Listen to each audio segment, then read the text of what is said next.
Éxitos. Bueno, Gracias. buenos días a todos, bienvenidos ahí Guillermo y Gastón.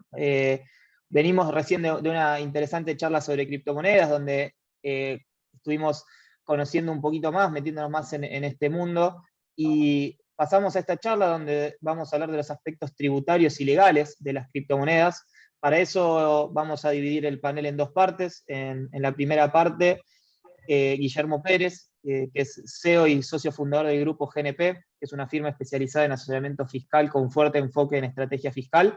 Nos va a comentar distintos aspectos tecnológicos, económicos, legales y tributarios que alcanzan las criptomonedas en Argentina y distintos países. Así que vamos a empezar primero con esa parte, y luego Gastón Fernández, que también es parte del grupo GNP, es gerente de impuestos y contador, y Martín Litwak, que es abogado y soy de la firma Untitled. Vamos a responder algunas preguntas y algunas cuestiones que tienen que ver con todos estos aspectos tributarios y legales de las cripto. Así que, Guillermo, bienvenido, y te dejo también para que podamos arrancar con la presentación. Bueno, Juan, muchísimas gracias. Gracias a SpaWeek nuevamente por acompañarnos, no sé si por octavo o séptimo año consecutivo, no recuerdo ya, desde el principio. Un éxito total. Paso a compartir pantalla.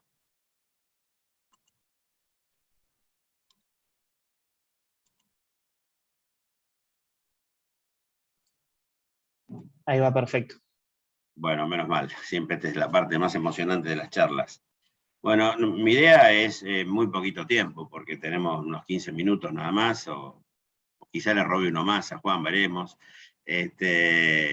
Vamos a hablar un poquito de los aspectos tecnológicos, económicos, políticos, legales y tributarios, oportunidades y amenazas. ¿Por qué queremos hablar un poquito de esto? Porque todo el mundo habla de las criptomonedas, lo habla mucho desde el aspecto financiero, pero yo estoy seguro que muchas de las personas que están acá escuchándonos no conocen qué es el mundo cripto. Entonces, como yo tampoco lo conocía hasta hace un tiempo, decidimos hacer una investigación profunda para tratar de entender un poco más. El tiempo va a ser muy tirano porque es un mundo muy complejo, pero vamos a tratar de explicarlo de la mejor manera posible. Los ejes de esta charla van a ser los siguientes. Vamos a hablar de la evolución del dinero, desde la época del trueque hasta hoy, el dinero digital. Vamos a hablar de las transacciones digitales, cómo se hacen, para lo cual vamos a utilizar como modelo el Bitcoin, que es la primera de las criptomonedas y la que nos permite explicar mejor la situación en que nos enfrentamos. Vamos a hablar de los riesgos y certezas de trabajar con criptos. Vamos a hablar de la criptomoneda como inversión. Y finalmente vamos a hablar del tratamiento impositivo y ciertas controversias que hay. Y por supuesto, reflexiones finales, ¿no? Yendo a la parte, digamos, de evolución y digitalización del dinero, ¿cómo evolucionó el dinero desde que comenzó la humanidad? Bueno, se empezó con el trueque, después se pasó por la sal, de ahí viene la palabra salario. Luego descubrieron que había monedas que tenían valor intrínseco, como las monedas de oro. Luego se pasó al papel moneda, con respaldo en oro, por eso se llama patrón oro. Luego de Bretton Woods se decidió pasar al papel moneda de curso legal. Hoy la moneda por excelencia es el dólar, pero hay muchas otras que están dando vueltas por el mundo importantes, que es lo que se llaman monedas fiduciarias. ¿Por qué? Porque viene de fe. Nosotros tenemos fe en que esa moneda tendrá valor siempre y tiene algún tipo de respaldo. Bien. ¿Cuáles son las características que le dan valor al dinero? Entre otras características. Acá están mencionadas tres. Una es por su utilidad, porque es un modo eficiente de comprar, por su escasez, porque tienen emisión regulada, aunque algunos países como Argentina no cuidan ese aspecto, y otras por tener curso legal. Si uno se pone frente a las criptomonedas, va a ver que útil está claramente siendo útil, porque cada vez se hacen más transacciones con las criptomonedas. Son escasas de alguna manera, porque las Bitcoin, por ejemplo, tienen un límite de emisión de 21 millones, aunque son divisibles, no como el peso, que es divisible por 100 para llegar a un centavo, sino es divisible por hasta 8 decimales, creo que se llama Shitoshi. De curso legal no es. Hay otras características del dinero que no están escritas acá, como que son una unidad de medida, un medio de intercambio, una reserva de valor. Las criptomonedas pareciera que tienden a tener esas características, ¿eh? Y también tienen las características de la escasez, la divisibilidad, la transportabilidad, la durabilidad, la no falsificación. En general es muy difícil hackear un blockchain, que ya voy a explicar qué es, que es donde está el dinero digital, y accesibilidad. Así que desde ese punto de vista, las criptomonedas gozan de la mayoría de las características del dinero fiduciario, del dinero que estamos acostumbrados, el papel moneda. Voy a hablar del dólar y no del peso argentino, porque el peso argentino, la verdad que hoy todos buscamos desprendérnoslo rápidamente. Claro, vino la época de la digitalización. Y un problema que tiene la digitalización es que en el mundo digital no existen copias. Yo le mando a Juan un mail con un adjunto y el adjunto de él es tan original como el mío. Entonces, y viceversa, ¿no? Entonces, ¿cómo hacíamos en el mundo digital para crear algo que fuera único y que no se copiara infinitamente, por veces infinitamente? Entonces se creó el Bitcoin, sobre todo dentro del mundo digital, las Bitcoin crearon el blockchain. Cada block es una transacción generada mediante algoritmos por un minero. Ese block se integra a una cadena, por eso de ahí la palabra blockchain. Es un nodo, una red. Está validada esa transacción porque cada block tiene una clave, me estoy adelantando lo que voy a decir, donde toma la clave, digamos, se integra al block siguiente y al block anterior, de modo que todos los bloques están integrados en una blockchain, ¿sí? Esta blockchain hasta el momento no ha sido hackeada. Hubo otros problemas que ya los voy a explicar, pero no este en particular. Eso le da cierta seguridad a toda esta situación de las criptomonedas. Vamos a entrar ahora a las transacciones digitales. Y vamos a usar los Bitcoin como modelo para poder explicar este mundo complejo que son las criptomonedas, o nuevo. Primero, las Bitcoin tienen una emisión limitada de Bitcoin a 21 millones y se terminarán de emitir en el año 2140, aunque ya está emitido el 80% del total. ¿Cómo es? Si yo quiero comprar una Bitcoin, ¿cómo es? Bueno, después explico cómo se hace a través de un exchanger. Pero, ¿cómo es? Cuando yo compro Bitcoins, hay un minero que con un algoritmo realiza la transacción, genera el bloque, los mineros la validan y así se integra la cadena de bloques del blockchain, y el minero recibe un pago en Bitcoins por cada transacción efectuada. O sea, cuando yo quiero comprar con moneda fiduciaria un Bitcoin, en general lo puedo hacer directamente, pero la manera más fácil es a través de un exchange. Un exchange es como si fuera un banco digital, ¿sí? Entonces yo voy a ese exchange, que es personas que ya deben haber estado hablando en este seminario o hablarán más tarde, y le pido, le doy dólares, se los transfiero a una cuenta y él me, con una clave pública, me compra los bitcoins y los deposita en su block. Y el exchange sabe quién soy yo. Pero hay otra manera, es que yo me abra mi propia wallet, mi propia billetera, y que es un procedimiento más complejo, donde yo transfiero el dinero a un determinado lugar y me hago de ese dinero de criptomonedas. Bueno, entonces tenemos un minero que con un algoritmo genera el bloque, que ese bloque se integra a una blockchain, que es una red, imagínensela como una gran red, y otros mineros registran esa transacción y también cobran una remuneración en bitcoins, aunque esa remuneración es menor que la que cobra el minero que generó el bloque.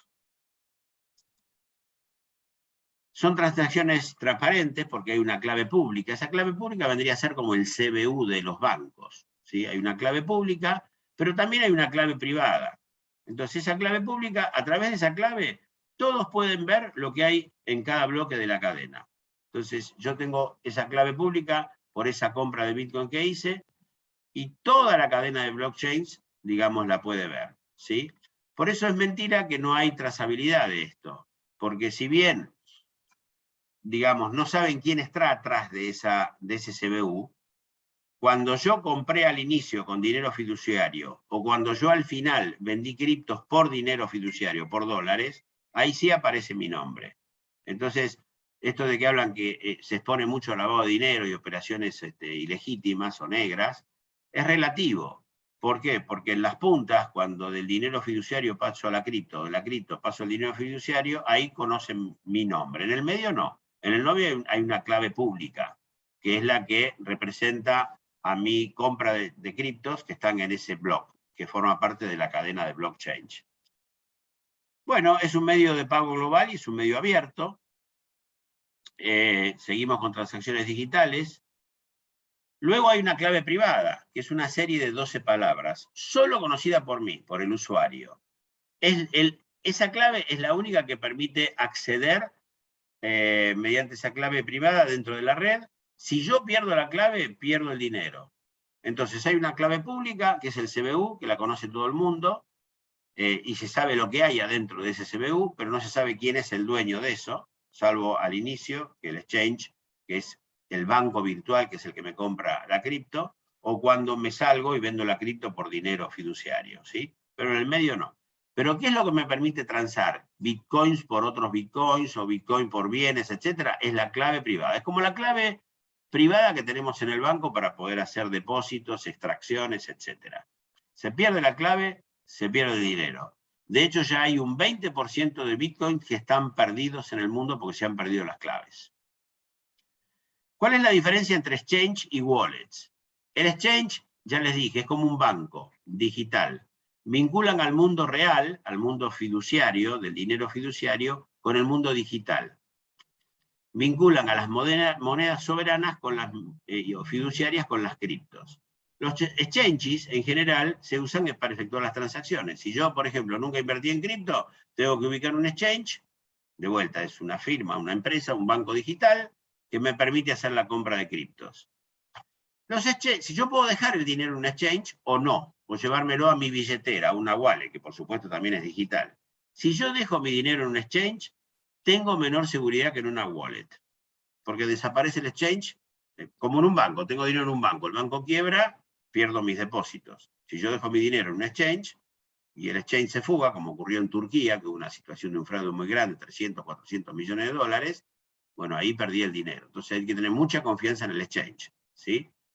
Entonces la seguridad del exchange es menor que la de los wallets, ya que las criptos se almacenan en cuentas propias del exchange, dentro de la cadena de blockchain, dentro del blockchain.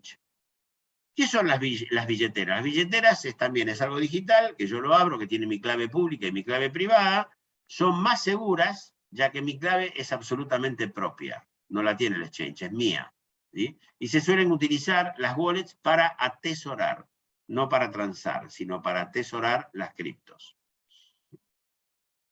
En resumen, acá hay un resumen entre lo que es exchange y wallets. Para el exchange es mucho más fácil para comprar y vender monedas con la wallet. La wallet es más compleja porque hay que conocer mucho más del sistema. El exchange me facilita la vida en eso, el banco digital. Para almacenar monedas es muy fácil en el exchange, en cambio en la wallet tiene complejidad media porque hay que conocer un poco más del tema. Para transferir es fácil en las dos. Puedo transferir criptomonedas para otra cripto, para otro bien, etc. Es tan fácil desde un exchange o desde una wallet. Para pagar servicios también es fácil de ambos. Para la seguridad, y bueno, la seguridad en el exchange dependerá de la seguridad del propio exchange y de la red en que está metido ese exchange. Y en cambio con el wallet hay mayor seguridad de la wallet y de la red. Otros aspectos: si yo trabajo con un exchange, o sea, con un banco digital, compré las monedas y las mantengo en ese banco, esas criptomonedas, ante una pérdida de una clave es más fácil de recuperar. En cambio, si yo tengo mi propia wallet con mi clave pública y mi clave privada, y o sus palabras de recuperación, si la pierdo, es irrecuperable, perdí el dinero. O sea, más seguridad con las wallets que con el exchange para atesorar el dinero. Para transar es más o menos fácil, pagar bienes y servicios es más o menos fácil en ambas, es lo mismo, pero la wallet me da más seguridad, pero es más complejo su uso que con un banco digital, con un exchange. Riesgos y certeza de las criptomonedas. El mercado está fuertemente desregulado, es una oportunidad que puede transformarse en una amenaza, porque si los bancos centrales empiezan a inventar algún tipo de regulación, eso va a afectar la cotización de las cripto. pero es una gran ventaja que esté desregulado. No tengo al Banco Central metido en mi dinero. El dinero se fue de mi país directamente con las cripto, ¿sí? Y los bancos están tratando de regular, pero les está costando. La desregulación es buena si hay mano invisible, o sea, si no hay nadie que meta mano. Ahora, si hay una mano visible, por ejemplo, Elon Musk, que dijo, sí, voy a aceptar vender mis autos con cripto, después dijo que no, generó unas alzas y bajas de cotizaciones terribles, una altísima volatilidad. Entonces, las manos visibles son un riesgo para las cripto. Y también hay deficiencia de control sobre los exchanges. Como ya dije, hubo fraudes y sería recomendable entonces atesorar en wallets, en billeteras virtuales. Hay un límite de emisión, eso es bueno, no como en Argentina que emitimos a diestra y siniestra, pero la oferta de las distintas criptos es por definición ilimitada, ¿sí? O sea, pueden aparecer muchas más criptos que el Bitcoin, por ejemplo. Entonces ahí es el límite de emisión, es limitado para cada criptomoneda, para la Bitcoin, para la Ethereum, etcétera, pero se pueden seguir creando Bitcoins, digamos, ¿sí? Inclusive hay una oferta que puede aparecer de lo que se llaman Central Bank Digital Banks. Es un sistema descentralizado y como tal en principio no podría ser prohibido en la práctica. Los bancos centrales están pensando que cómo meterse y inmiscuirse, pero les está costando. Los mineros son los que generan las blockchains basadas en algoritmos que son muy difíciles de hackear y no tienen influencias de terceros. Y en principio no deberían dar lugar a fraudes si el usuario entiende cómo funciona el sistema, ya que todas las transacciones son de acceso público, aunque no se conoce quién está detrás de cada transacción, salvo el exchange, el banco digital, que conoce al individuo que con dinero compró las monedas. Criptomoneda como inversión, ¿por qué es valiosa la criptomoneda? Porque es útil y escasa, es útil porque puede reemplazar a bancos, escasa porque tiene límites de emisión y tiene mayores riesgos de las cripto. Las mayores riesgos son mayores ofertas de cripto futuras o intentos de prohibición o regulación por parte de los gobiernos. Tratamiento impositivo, miren, es muy rápido lo que voy a decir. La compra-venta de criptomonedas hay que definir si es de fuente argentina y fuente extranjera. Esa definición viene dada por quien fue el emisor. Si es argentino, va a ser argentina. La persona humana, por la compra-venta, va a pagar el 15%. En cambio, las personas jurídicas van a pagar la tasa de hasta el 35%. El minero, que es el que crea el block, y luego se integra al blockchain, va a pagar por escala del 10 al 35%, y las sociedades van a pagar hasta el 35%. Hay otro minero que cobra una comisión por el registro, también va a pagar según escala, y la tasa del 25 al 35% si es sociedad. Y la tenencia de cripto, la revalorización por tenencias, no está grabada en personas humanas, sí está grabada en personas físicas. Por eso este negocio para sociedades no es tan bueno. Porque si las sociedades tienen una tenencia de criptos que tuvieron una alta valorización y las tienen en cartera al cierre del ejercicio, esa revalorización en una sociedad paga impuestos y en una persona humana no. Igual que pasa con los dólares. La diferencia en cambio, los dólares. Sí, falta poquito, ¿no? Sí, es eso, para que vayamos cerrando con el tema de este impositivo, así ya pasamos al panel de preguntas y respuestas sí, con Martín y Gastón. En el impuesto al valor agregado, la minería de datos, si se considera que es un servicio, paga el 21%, si es un derecho inmaterial no está grabado, la comisión, si es un servicio, paga el 21%, la compraventa de monedas, si es un derecho inmaterial no está grabado. Y por último, en ingresos brutos, si es el minado, si está realizado en el país está grabado, la comisión está grabada, y si es la venta de un derecho inmaterial no estaría grabado. Y por último, nuevamente, en bienes personales no hay normas de cómo evaluarlo esto, es muy grave el problema, no hay normas que aclaren cómo evaluar esto, y los países del mundo en general las han grabado a todas las transacciones, tanto criptomoneda por una fiduciaria, como una criptomoneda por una cripto, como una cripto por bienes y servicios, está grabado, según la OCDE. Pocos países eximen los intercambios de las monedas, y hay muy poquitos países que no graban los intercambios de cripto por dinero o cripto por bienes, como Alemania, Portugal y Suiza. Reflexiones finales, ahora sí, Juan. Las criptomonedas aspiran a ser una unidad de medida, moneda de cambio global y refugio de valor. Las cripto aspiran a transformarse en el dinero del futuro. La tecnología blockchain basada en la descentralización otorga beneficios tales como la seguridad, la inalterabilidad de la regla de emisión y la reducción de los costos de transacción. El éxito obtenido hasta el momento también debe adjudicárselo a la inalterabilidad de las condiciones de emisión. No hay una entidad dueña de la moneda. Esto hace que sea útil para los usuarios y no necesariamente para los emisores, como ocurre acá con el Banco Central de Argentina. Estos atributos ayudan a estas monedas a soñar con ser la evolución final del dinero, que es como empezó esta charla. Bueno, Perfecto. sin perjuicio de lo mencionado, algunas de sus ventajas tienen su lado oscuro, fuerte volatilidad, terceros como Elon Musk que pueden manipular el mercado, gobiernos que podrían generar regulaciones, cuestionamientos ambientales. Desde el punto de vista impositivo, las normas son insuficientes. Desde el punto de vista financiero, mi opinión es que es preferible invertir el dinero del que se está dispuesto a perder. Se puede ganar mucho dinero con esto, pero también se puede perder mucho dinero. Muchísimas gracias, disculpa si tomé 3 o 4 minutos más. Gracias, Juan Silvestrini. Muy amable. Gracias, Guillermo.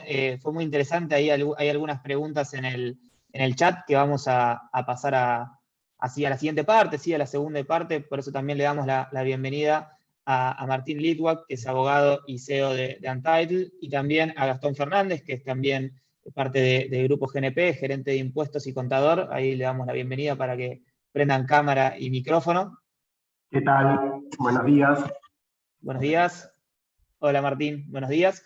Bueno, un poco siguiendo la línea ahí, obviamente lo que causa más interés también tanto en la audiencia como en todos los que estamos del otro lado es, bueno, ¿es legal hablar de criptomonedas en Argentina? ¿Es legal operar en Argentina? ¿Cuáles son las regulaciones que nos dan un poco un marco a la operatoria? Martín, si quieres arrancar y después también le damos el paso a Gastón. Sí, dale, gracias Juan. Sí, a ver, creo que hay un tema con las cripto y digamos, mucha gente peca de querer, de alguna manera, había un tratadista de derecho privado, de derecho civil, que se llamaba Guillermo Borda, los que son abogados lo deben recordar, que decía siempre que el ser humano tiene una tendencia de colocar vino nuevo en odres viejos. Nosotros tenemos este mindset donde tenemos que decir que el Bitcoin es moneda digital, y si no es moneda es activo financiero, y si no es activo financiero es propiedad, y eso generó un montón de discusiones a nivel mundial, y la verdad que es una misión un poco, yo diría, tuerta de la realidad. Es decir, el Bitcoin viene a un mundo donde tenemos un montón de cosas antes, y por ende entra a jugar con el resto de las cosas. Hay países, de hecho, que lo adoptaron como moneda, como El Salvador, con un montón de errores, pero bueno, lo han hecho. Hay países que lo prohíben totalmente, como puede ser India ahora, que prohibió todas las criptomonedas, salvo las que ellos quieren lanzar. Hay países que lo están regulando más con un activo financiero y por ende los impuestos tienen que ver con capital gains, es decir, con ganancias de capital, por ejemplo, Estados Unidos. Hay países que lo asimilan más a moneda. Yo creo que hay que tomarnos digamos, mi consejo siempre cuando hablamos con reguladores, y trabajé mucho con los del Caribe, especialmente algunos en Europa, el consejo siempre es, a ver, dejen que esto evolucione, porque todavía no lo entendemos. Es como cuando surgió Internet. No caigamos con regulación, ni buena ni mala. Yo creo que ni siquiera necesitamos caer con regulación que lo fomente. Queremos dar exenciones fiscales como Portugal, buenísimo, pero ni siquiera. Yo creo que hay que tratar de que esto vaya generando, son 10 años, y diría 3 o 4 desde que está masivamente aceptado, y falta mucho camino por recorrer. Decir que esto es dinero, yo no digo que es temerario, pero es apresurado. Lo mismo que decir que es activo financiero, o decir otra cosa. Legal, por supuesto que es. Todo lo que no está prohibido está permitido. En cualquier régimen jurídico esta norma es básica, artículo 19 de la Constitución en el caso de Argentina, con lo cual no hay mucha duda al respecto. Pero de vuelta, lo que uno tiene que hacer es ver la voracidad fiscal que hay en Argentina, la inseguridad jurídica que hay en Argentina, y pensar, bueno, ¿dónde quiero operar con mis cripto? Para mí el tema con las cripto no es tanto qué es lo que dice AFIP sobre las cripto, que por supuesto ya se explicó antes y supongo que Gastón después va a profundizar, pero digo, el tema acá es, ok, estoy en un país inseguro, en un país con mucha voracidad, en un mundo con mucha voracidad, y voracidad contra los ricos, sobre todo después de la pandemia. Entonces, los bitcoineros, entre comillas,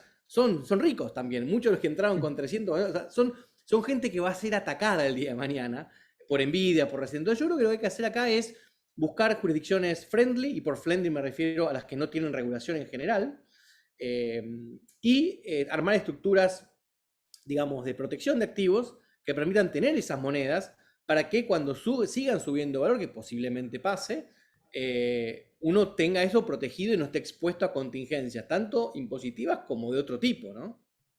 Sí, ahí me parece que es importante lo que decías recién, que en general todo lo que es innovación y desarrollo tecnológico va muchos pasos más adelante de lo que es la regulación.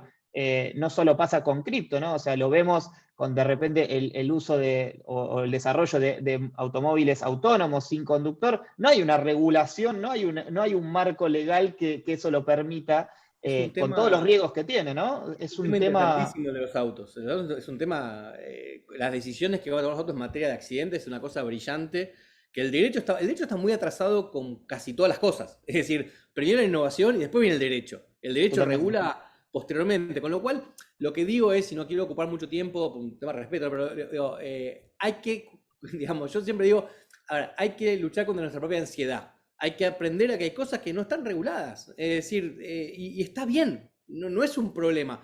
Y por otro lado, no es cierto que no hay nada regulado, porque por ejemplo, si yo emito un token y estafo a la gente, hay un montón de delitos penales que se van a aplicar, aunque sea la estafa con el token y no con plata. Entonces, no es que no hay nada y estamos todos desprotegidos. Yo creo que hay que tener cautela en esto. Bien, y un poco ya entrando, que fue un poco también el final de la charla de Guillermo, la disertación de Guillermo, a nivel impositivo en Argentina. ¿Cómo estamos, Gastón, con esto hoy, ¿no? ¿Qué impuestos le caben a las personas que operan con cripto y las distintas figuras que tenemos? Bien, acá lo que hay que tener en cuenta es que se considera un activo financiero. ¿Qué quiere decir eso? Que cada operación que yo haga va a estar grabada. Por ejemplo, yo me compro hipotéticamente un café, ¿no? Y en realidad lo que estoy haciendo es intercambiando un activo financiero por un bien. Generaría un hecho imponible. En eso, por ejemplo, avanzó mucho más Estados Unidos, que explica el valor de mercado, que explica cómo valorarlo. Acá en la Argentina el problema es que si bien está definido, no se sabe qué valor tomar. ¿Qué valor tomo? ¿De qué mercado lo tomo? Básicamente. ¿En qué moneda lo evalúo? Porque la ley de impuesto a las ganancias habla de definir si las criptomonedas, primero si están en moneda extranjera o son en pesos. El tema es que la criptomoneda es criptomoneda, se puede evaluar en cualquier moneda, se puede evaluar en cualquier mercado, o sea, no está definida claramente la forma de evaluación. Simplemente genera un hecho imponible. ¿Cómo generarlo? Ya es otra cosa, básicamente. Entonces, hay que tener en cuenta eso. Imagínense al contador a fin de año tener que liquidar por cada una de las operaciones que se hizo en criptomonedas, porque una de las compras de bienes genera un impuesto. Es muy engorroso. Con lo cual yo pienso que las regulaciones, a ver, es legal, pero va a haber tantas trabas, o en Argentina están poniendo tantas trabas, y están empezando a poner tantos impuestos, por ejemplo, ahora también débitos y créditos que se va a generar, también que va a ser muy engorroso, y hay que tener mucho cuidado cómo se opera. Por ejemplo, otra cuestión también que pasa mucho, con el tema de servicios, los freelancers, que operan, y eso es un servicio, por ejemplo, que tiene que ser cobrado y repatriado en las divisas básicamente por el mercado cambiario. No se puede traer directamente la criptomoneda. Entonces, ¿es legal? Sí. Ahora, hay un montón de cosas que no son, que pueden ser no legales, digamos, ilegales, y que incluso la persona todavía no lo entiende. O sea, muchas cosas que para ahí son ilegales y que la persona no lo entiende. Y después otra cosa que hay que entender que es fundamental es cómo funcionan los blockchain, cómo funcionan las claves públicas. ¿Qué pasó, por ejemplo, hace muy poquito? Los exchanges son agentes de información, le informan a la FIP. La FIP, por ejemplo, ahora vio, bueno, cuáles eran monotributistas de esas personas que operan y les empezó a mandar requerimientos. ¿Y qué le piden dentro de los requerimientos? ¿Cuál es tu clave pública? Y con esa clave pública, la FIP puede entrar en cualquiera digamos, de los servicios, por ejemplo, Coinbase o CoinMarketCap, donde se puede ver las operaciones, pone en el buscador esa clave pública y ve absolutamente todas las operaciones. Con lo cual, por supuesto, que todo tiene que ser legal y la persona que no lo hace de esa manera tiene que entender que no es que el fisco nunca va a poder buscarlo y nunca va a poder encontrar esas operaciones. Digamos que con un par de cruces de información puedo tener una clave pública, preguntar y ahí hay un problema. Ese es el punto. Y después también hay que tener en cuenta que hay dentro de la modificación de la ley de impuestos a las ganancias, respecto de las estructuras del exterior, hay algunos regímenes de transparencia también, con lo cual no se respeta esa estructura. O sea, son cuestiones muy complejas que hay que entender muy bien para operar. Con lo cual, ilegal sí, pero sujeto a un montón de condiciones que hay que entender.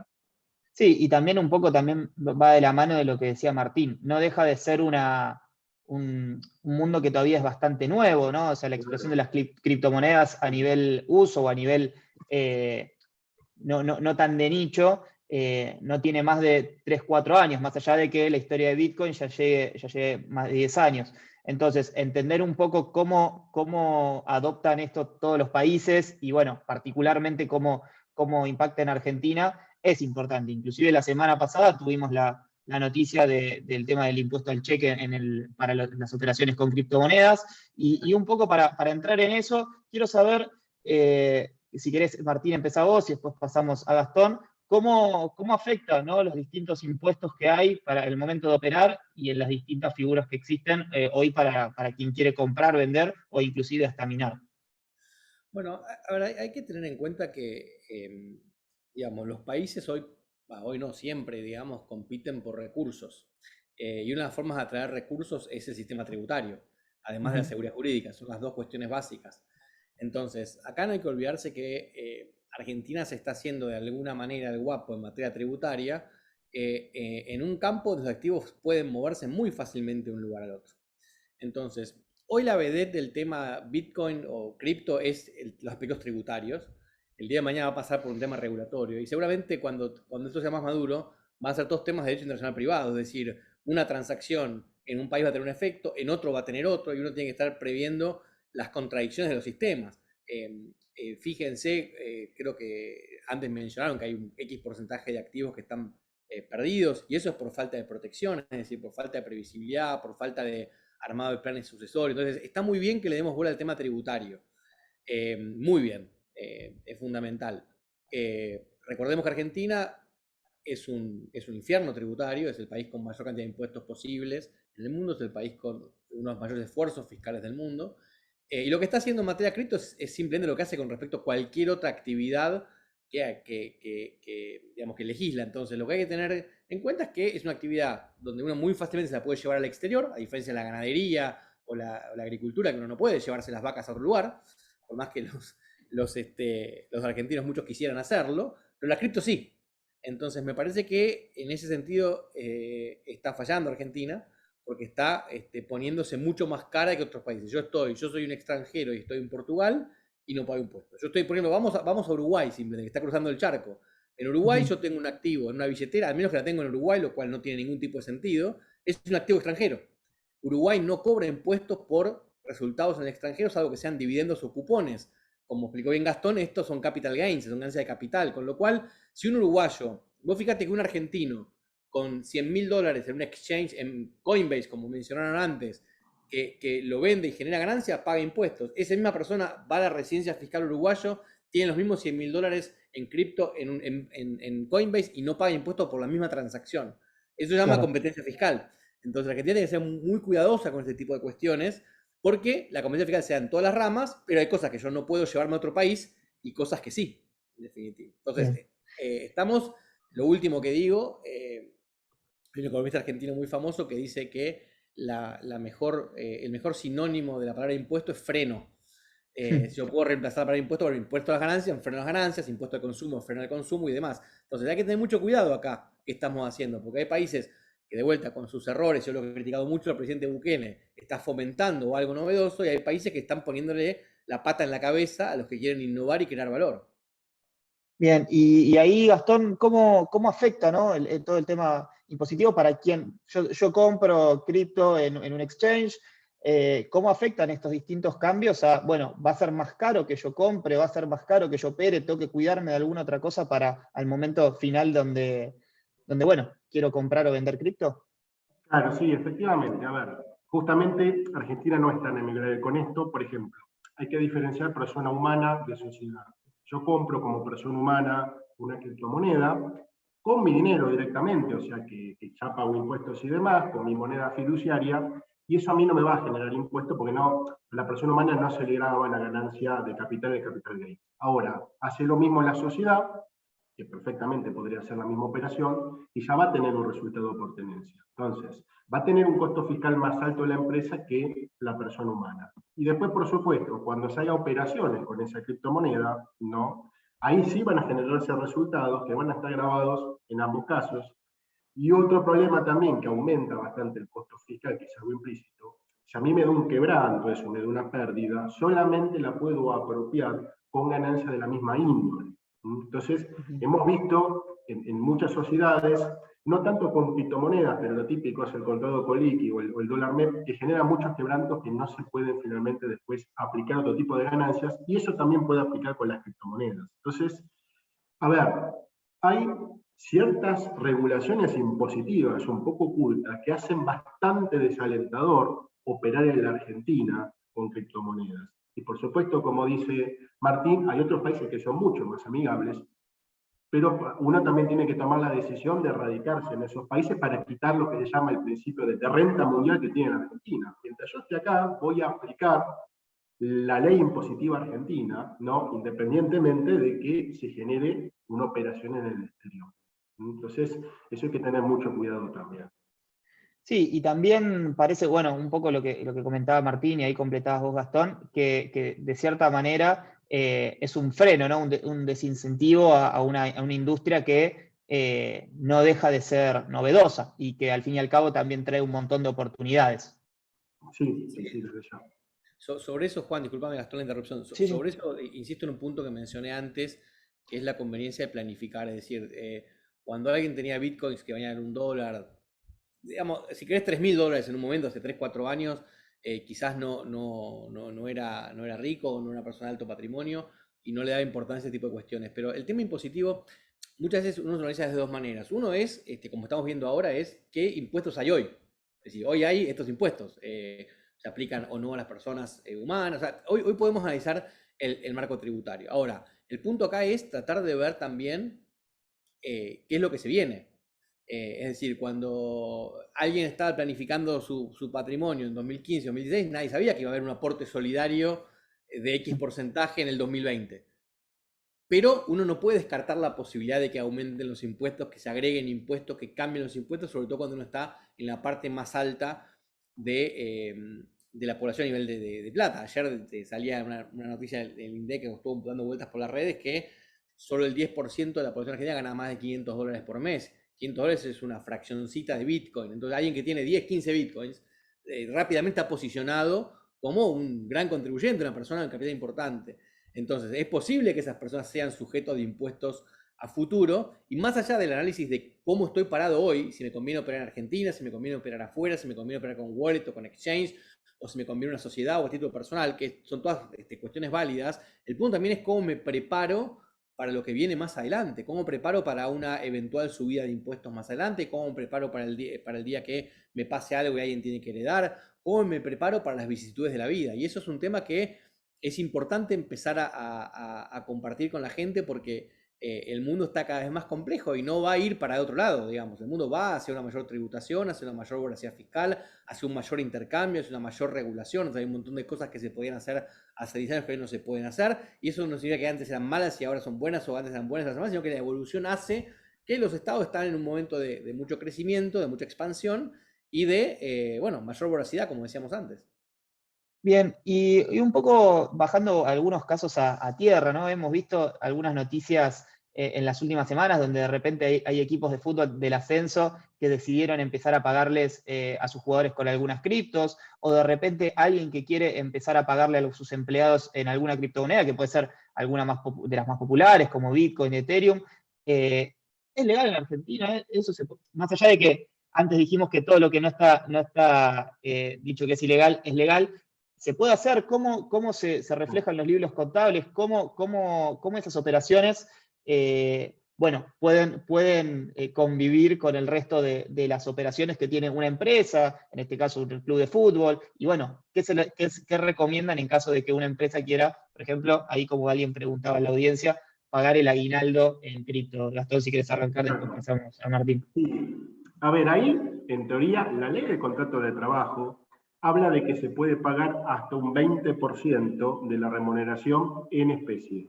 Y esto, en principio, en la Argentina se trataría como una especie. Por supuesto que si el empleado y el empleador acuerdan un monto superior y ambos están de acuerdo, a ver, no debería haber problemas. Pero la ley dice otra cosa. Lo que pasa es que acá, ¿qué pasa? El espíritu de la ley se basa en que se supone, ¿no?, que es menos conveniente que un empleado reciba algo en especie. El tema es que acá claramente es más conveniente. Entonces te hace problema que la ley busca proteger al empleado y acá pasa todo lo contrario. Pero sí hay que tener en cuenta que por lo menos está escrito que debería ser como máximo el 20%. Ese es un punto que no en cuenta. Totalmente de acuerdo, es claramente así en los contratos de empleo. Obviamente si estamos en otro tipo de contrato, la libertad contractual en general es más fuerte. Obviamente coincido con Gastón, estamos hablando de, no sería un pago, sino sería una dación en pago, es decir, un pago en especie, no es lo mismo, o sea, hoy por hoy el dinero, digamos, la cripto no es dinero de curso legal en Argentina, con lo cual no se puede considerar un pago en efectivo, un pago en dinero. Y coincido 100% con las expresiones de Gastón. De vuelta, sí pasa en otros países que los contratos de empleo se consideran contratos, no se considera un tipo especial de contrato. Es decir, en Argentina el contrato de empleo tiene una protección legal que no tiene otros contratos. El contrato, por ejemplo, prematrimonial también tiene una explicación. Es como que el Estado se mete un poco más en regular ese tipo de Estado, donde se supone que hay una voluntad medianamente viciada o hay una parte débil. En el resto del mundo en general, el contrato es un contrato. Puede haber una violación, cuando se analice ante la justicia, puede ser que diga, che, la parte débil fue abusada, pero en principio es válido un contrato, con lo cual yo puedo tener un jugador de fútbol en Europa cobrando 100% de su salario en cripto, y por otro lado, tenemos dos cosas acá. Uno es el pago en cripto como si fuera simil moneda, y otra es la participación de los jugadores en negocios paralelos, como es la emisión de NFTs o fan tokens, que ahí es en realidad donde los jugadores, con los acá vos tenés jugadores en ascenso que cobran en Bitcoin y está ok, es si querés pintoresco, como en El Salvador, que vos vas al mercado y alguien cobra un sueldo de $15 en cripto, la verdad que es pintoresco, no se puede decir otra cosa, pero después tenés jugadores de fútbol que cobran parte de su contrato de trabajo con el club o parte de su contrato con el club incluye emisión de fan tokens, emisión de NFTs, participación en la venta de NFTs, participación en el aumento de valor del NFT, del fan token del club. Y eso es muy interesante, está pasando todo el tiempo, cada vez más. Yo de hecho estoy sacando en diciembre un libro sobre planificación patrimonial para deportistas y lo menciono en un capítulo con los ejemplos del PSG, de Boca Juniors, después salió la selección argentina, salió River Plate. Hay un montón y después tenés jugadores puntuales, el Kun Agüero está sacando uno. O sea, hay muchos jugadores que se dan cuenta que el manejo de su marca a través de NFTs, el resultado, a ver, las ganancias tienen una inmediatez que no tienen haciendo otro tipo de acciones sobre su marca personal. Sí, y mayor alcance también en algunos casos, ¿no? Al ser un activo digital, la llegada de un NFT puede ser, no necesariamente está atado quizás a los bienes más tradicionales, venta de camisetas, venta de indumentaria, que están más relacionadas al mundo de deportistas, que bueno, un activo digital que pueda acceder cualquier persona del mundo. Y ahí antes, Martín, y creo que con esto está bueno hablar un poco el caso de El Salvador, para intentar traer algo de eso a la Argentina. Tuvimos el anuncio de Bukele con la creación de la Bitcoin City, donde uno de los lemas, más allá del tema que es 0% de impuestos, también habló de el uso de energía geotérmica para la instalación de los centros de minado, que bueno, obviamente van a potenciar todo este proyecto. Ahí, Gastón, ¿cómo ves primero el tema de que bueno, sea un proyecto que tiene un 0% de impuestos para una ciudad nueva, para un nuevo proyecto innovador, y también el uso de estas energías y también cómo podría impactar en la economía de un país como la Argentina, ¿no? Bien. A ver, yo considero que esto está muy bien, que esto es una prueba piloto, porque por supuesto es algo bastante desconocido y lo están limitando. Para la Argentina me parece que sería, a ver, y esto es una opinión, por supuesto, una buena solución. ¿Por qué? Porque las criptomonedas lo que permite es establecer una regla de emisión clara, básicamente. ¿Qué podría ser, por ejemplo? En los 90 la moneda estaba respaldada por dólares.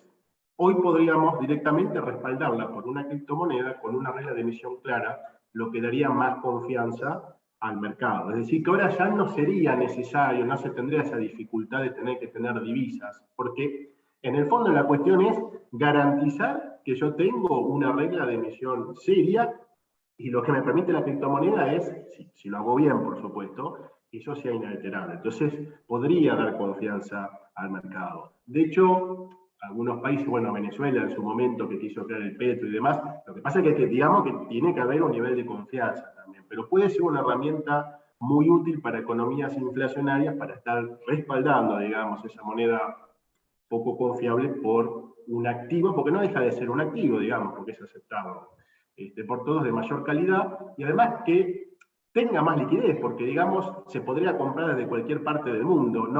No pasaría, por ejemplo, si uno, por ejemplo, va a Uruguay, que hay unos tipos de cambio muy diferentes a los de Argentina. Yo podría comprar directamente esa moneda de cualquier parte del mundo y también los precios no se distorsionarían. Hay un montón de cosas muy útiles.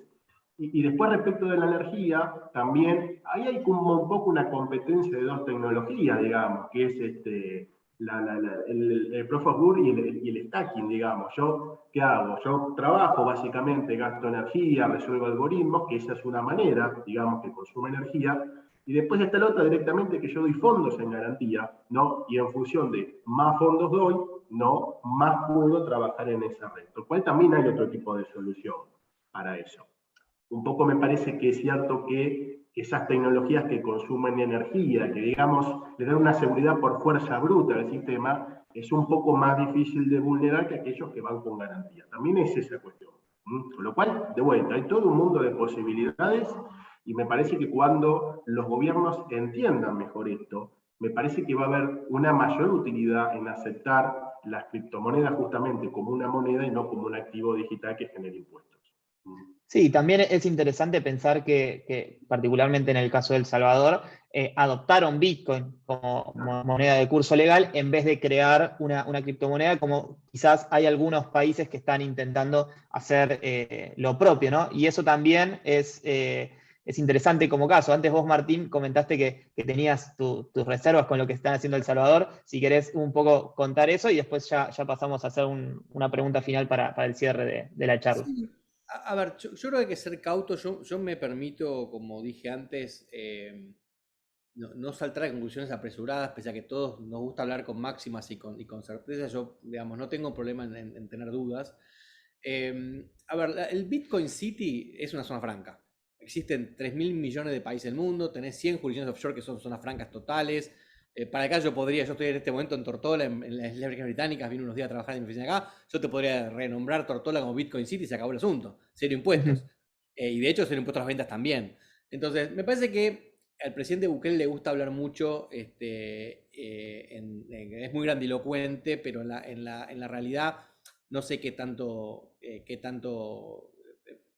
profundos son sus cambios. De vuelta, estoy dispuesto a esperar la evolución y evaluarlo después. A mí lo que más ruido me hace de la ley que en su momento sacó Bukele, más allá que es una ley de 7 artículos escrita de una manera que mi ahijada de 7 años la podría haber escrito, a mí lo que me hace ruido de El Salvador en este momento son dos cosas. Primero, yo creo que Bukele es un pichón de dictador que va en camino a ser un Maduro 2, entonces me preocupa su gobierno, punto uno, que es independiente de Bitcoin, ¿verdad? Y del lado de las cripto, lo que me preocupa de la ley son dos cosas. Primero, que lo haya hecho obligatorio. Me parece que hay mucha gente que es ignorante en materia financiera, hay muy poca gente que usa los mercados financieros. No lo hubiera hecho yo de esa manera. Creo que falta educación para que la gente pueda operar de esa manera, punto uno. Y punto dos, lo que es más grave es ¿por qué Bitcoin? ¿Por qué no Ethereum? ¿Por qué no todas? ¿Por qué no todas las que tienen tanto mercado? O sea, Bitcoin es un ejemplo, seguramente ya tiene un tamaño que no vaya a caer.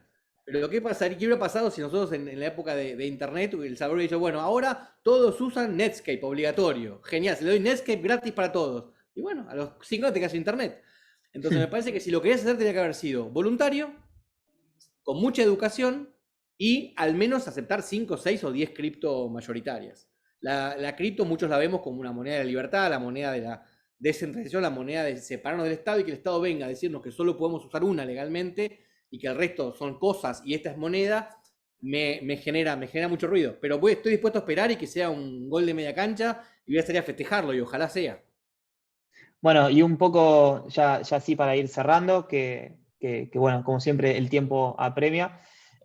Gastón, te pido una reflexión final para entender un poco y pensar qué es lo que podemos esperar en materia impositiva de cripto en Argentina o a qué nos tenemos que preparar en el corto plazo. Bien, a ver, la verdad es que la tendencia en la Argentina es cada vez poner más regulaciones.